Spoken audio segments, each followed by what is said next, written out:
Rabbi इश्रह ली सदरी वयस्सिर ली अमरी वहलुल उक़दतम मिन लिसानी यफ़क़हू क़ौली। मैं आपसे कुरान पाक की कुछ आयत शेयर करूंगी।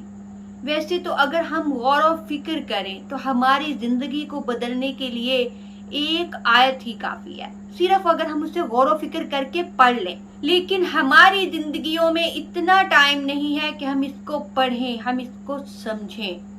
हमने अपने आप को दुनिया की जिंदगी में, दुनिया के कामों में इतना मगन कर लिया है कि हमने ये समझ लिया है कि बस जो कुछ है दुनिया की जिंदगी है, और आखिरत के बारे में तो बिल्कुल नहीं सोचते।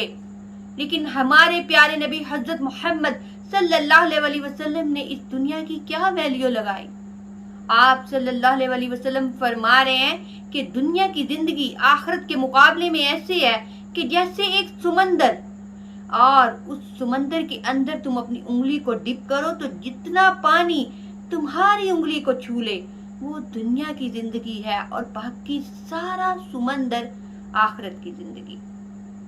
लेकिन हम लोगों ने क्या किया, हम लोगों ने पूरा समंदर दुनिया की जिंदगी बना ली है और आखिरत की जिंदगी को वो समझ लिया जितना एक उंगली को पानी छू लेता, इतना कम और मामूली। हम इतने मगन हैं। आप सल्लल्लाहु अलैहि वसल्लम एक दफा सोए हुए थे कि हजरत उमर रज़ियल्लाहु अन्हु पहुंचे। आपने देखा कि रसूल अल्लाह सल्लल्लाहु अलैहि वसल्लम के जिस्म पर निशान है चिटाई के। उन्होंने कहा कि या रसूल अल्लाह सल्लल्लाहु अलैहि वसल्लम, आप कोई नर्म बिस्तर क्यों नहीं लेते? तो आप सल्लल्लाहु अलैहि वसल्लम मुस्कुराकर बोले कि ए उमर, लगता है तुझ पर अभी भी दुनिया की हकीकत नहीं खुली। और फिर जब उन पे हकीकत खुली, जब उन्होंने अपने नबी को ऐसी जिंदगी गुजारते हुए देखा, तो फिर वो कैसे इंसान बने, उन्होंने कैसे हुकूमत की। लेकिन हमने अपना सब कुछ दुनिया की जिंदगी को समझ लिया।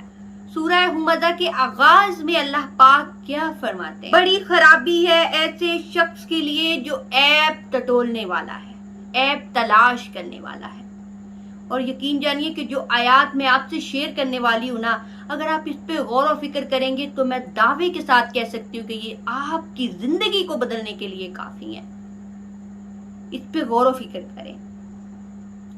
अल्लाह पाक कह रहे हैं कि ऐसे इंसान के लिए बहुत बड़ी खराबी है, छोटी नहीं बहुत बड़ी खराबी, जो दूसरों के ऐब तलाश करता है। हम देखते हैं कि कुछ लोग ऐसे होते हैं जो हर टाइम दूसरों को ताना देते हैं, तंज करते हैं, हर बात बात पे अपनी तरफ से दूसरों को तंज कर कर बड़ी खुशी महसूस करते हैं। लेकिन वो नहीं जानते कि अल्लाह ताला के नजदीक ये कितना नापसंदीदा अमल है कि आप किसी दूसरे का दिल दुखाएं, या फिर हर टाइम कोशिश में लगे रहते हैं कि हम किसी का ऐब निकालें, हमें किसी की बुराई के बारे में पता चले और हम उसे दूसरों तक जाके पहुंचा दें।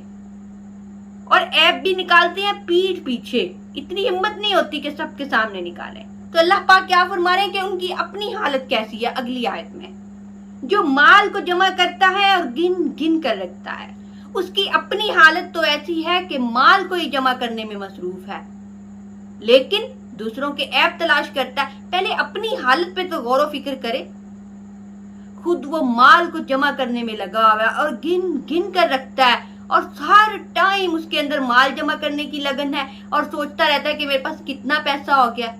यकीन जानिए लोगों के पास लाखों हैं, करोड़ों अरबों हैं, लेकिन फिर भी माल की ऐसी लज्जत उनको है कि और आ जाए और आ जाए और आ जाए, उनको ये लत लग चुकी है। अल्लाह पाक फरमाने कि खुद तुम्हारी हालत तो ऐसी है कि तुम माल ही जमा करने के पीछे लगे हुए और लोगों के ऐब तलाश करते हो। पहले अपनी हालत पे तो गौर करो।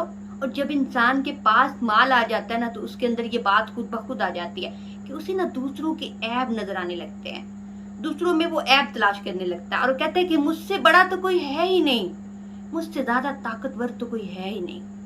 लेकिन अपने इस माल से वो मौत को नहीं खरीद सकता, अपने इस माल से वो जहन्नुम से नहीं बच सकता, अपने इस माल से वो जन्नत को नहीं खरीद सकता, अपने इस माल से वो अल्लाह को राजी नहीं कर सकता। अल्लाह को राजी करेगा तो अपने आमाल से। उसके बाद अगली आयत में वो समझता है कि इसका माल इसके पास सदा रहेगा।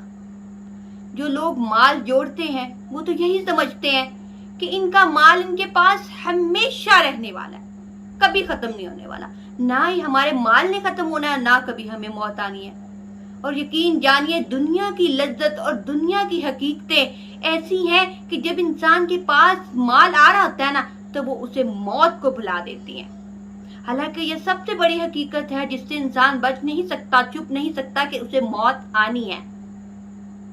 لیکن کیا دنیا کی لذت، دنیا کی لت انسان کو موت بھلا دیتی ہے کہ جیسے کبھی نہیں آنی.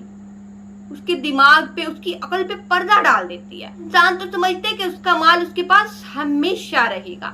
آگے اللہ پاک کہتے ہیں ہرگز نہیں، یہ تو ضرور توڑ پھوڑ دینے والی آگ میں پھینکے جائیں گے، حطمہ میں پھینک دیے جائیں گے.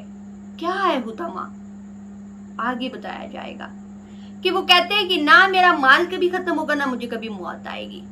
یعنی دنیا کی محبت میں مبتلا ہے، اور جو دنیا کی محبت میں مبتلا ہو گیا اس کا انجام تباہی اور بربادی کے سوا کچھ نہیں. اگلی آیت میں اللہ پاک فرماتے ہیں کہ تجھے کیا معلوم کہ وہ کیسی آگ ہوگی؟ کیا کبھی تم نے اس آگ کے بارے میں گمان کیا، کبھی سوچا؟ نہیں، ہمیں یہ خیال تک نہیں آتا. تو اللہ پاک فرما رہے ہیں کہ تمہیں کیا معلوم کہ وہ آگ کیسی ہوگی جس میں تمہیں پھینکا جائے گا تمہارے اعمال کے سبب. بے شک اللہ تعالیٰ کسی پر ظلم نہیں کرتا. اللہ تعالیٰ نے انسان کو عقل دی، دماغ دیا، آنکھیں دی، زبان دی، کان دیے، دل دیے. کس لیے؟ سوچنے کے لیے کہ اپنی عقل کو استعمال کرو اور حق راہ تک پہنچو. وہ رب جس نے تمہیں پیدا کیا، اس کا پیدا کرنے کا کوئی مقصد تھا تمہیں، تم اس مقصد کو بھول گئے ہو اور دنیا کی زندگی کو سب کچھ سمجھ لیا. اگلی آیت میں ایک آگ ہے جو خوب بھڑکائی ہوئی ہے، یعنی دوزخ کی آگ ہے. اللہ پاک فرما رہے ہیں کہ حطمہ ایک آگ ہے جو خوب بھڑکائی ہوئی ہے، اور وہ جہنم کی آگ ہے جو دلوں تک پہنچ جائے گی. ویسے تو ہم سنتے ہیں نا کہ آگ جلا کر راکھ کر دیتی ہے، لیکن وہ آگ ایسی ہوگی کہ جو دلوں تک پہنچ جائے گی. اللہ تعالیٰ نے بھی ایسے کیپسول، ایسے لمبے لمبے ستون تیار کیے ہوں گے کہ جن کے اندر لوگوں کو بند کر دیا جائے گا اور باہر آگ لگا دی جائے گی، اور وہ آگ کی گرمی اور شدت ان کے دلوں تک پہنچے گی. استغفر اللہ. اللہ تعالیٰ ہم سب کو اس آگ سے محفوظ رکھے. وہ اس آگ کی شدت کو محسوس کریں گے. ان کا جسم تو فنا نہیں ہوگا، لیکن ان کی کھالیں جلتی رہیں گی اور وہ تکلیف محسوس کرتے رہیں گے، برداشت کرتے رہیں گے، لیکن موت نہیں آئے گی. اس دن موت کو بھی ختم کر دیا جائے گا ہمیشہ کے لیے. اس کے بعد اگلی آیت میں اللہ پاک کیا فرماتے ہیں کہ وہ آگ ان پر بند کر دی جائے گی لمبے لمبے ستونوں میں. اللہ تعالیٰ نے ایسے ستون تیار کر رکھے ہوں گے جس کے اندر انسان کو پھینک دیا جائے گا اور باہر سے لاک لگا دیا جائے گا، اور اندر وہ اس آگ کی شدت کو، اس آگ کی گرمی کو برداشت کریں گے اور ان کو موت نہیں آئے گی. وہ موت کی خواہش اور طلب تو کریں گے لیکن ان کو موت نہیں آئے گی. بہت بڑا گناہ ہے دوسروں کے عیب نکالنا، دوسروں کے اندر عیب تلاش کرنا، غیبت کرنا. ہم اس کو بہت چھوٹا گناہ سمجھتے ہیں. اللہ تعالیٰ ہمیں دنیا اور آخرت دونوں میں کامیابیاں نصیب فرمائے اور ہمیں جہنم کے عذاب سے محفوظ رکھے. آمین.